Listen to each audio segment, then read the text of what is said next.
Dans cette chronique hebdomadaire, je vous ai peut-être, je l'avoue un peu trop alerté sur tel ou tel agissement d'application ou de site. Cette semaine, j'irai un peu plus loin qu'à l'accoutumée, surtout si vous utilisez le navigateur de Google, Chrome.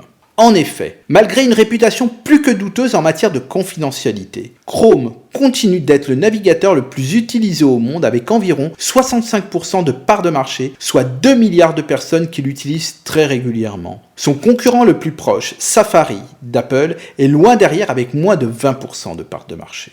Google, qui possède bien d'autres moyens en plus de ce navigateur comme son moteur de recherche ou son service de courrier, Gmail et bien sûr Android sur mobile, on peut se poser la question aujourd'hui si Google est devenu beaucoup trop puissant et ainsi s'il ne faudrait pas abandonner Chrome pour de bon. Les experts en confidentialité disent oui et cela sans hésiter, car la domination du marché lui donne un pouvoir unique qui va bien au-delà des données mais qui permet à Google d'établir de nouvelles normes sur le web.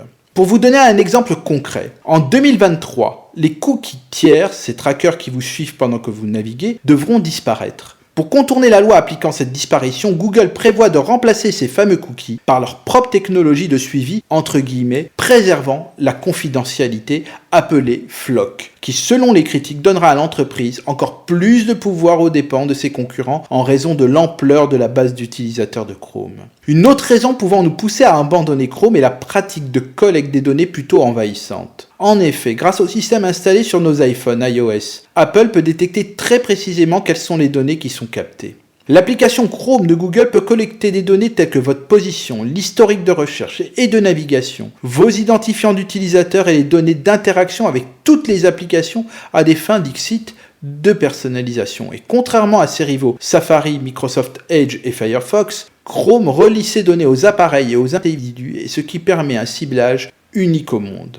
Bien que Chrome ait légitimement besoin de gérer les données de navigation, il peut siphonner une grande quantité d'informations sur vos activités et les transmettre à Google. Mais ce qui est désarmant, c'est que la puissance de Google va encore plus loin que sa propre part de marché des navigateurs. Les navigateurs concurrents tels que Edge de Microsoft sont basés sur le même moteur que Chrome, Chromium. Donc même quand vous allez voir ailleurs, nous sommes encore sous l'emprise de Google. Quelles alternatives avons-nous alors ? Je serai bref, même si changer nos habitudes est toujours compliqué, Safari d'Apple est une alternative mais nous pousse quand même à une certaine méfiance. Il existe quelques autres options de navigateurs riches en fonctionnalités, notamment Firefox, Brave ou DuckDuckGo. Voilà, vous avez toutes les cartes en main pour décider ou non d'abandonner Chrome. À la semaine prochaine.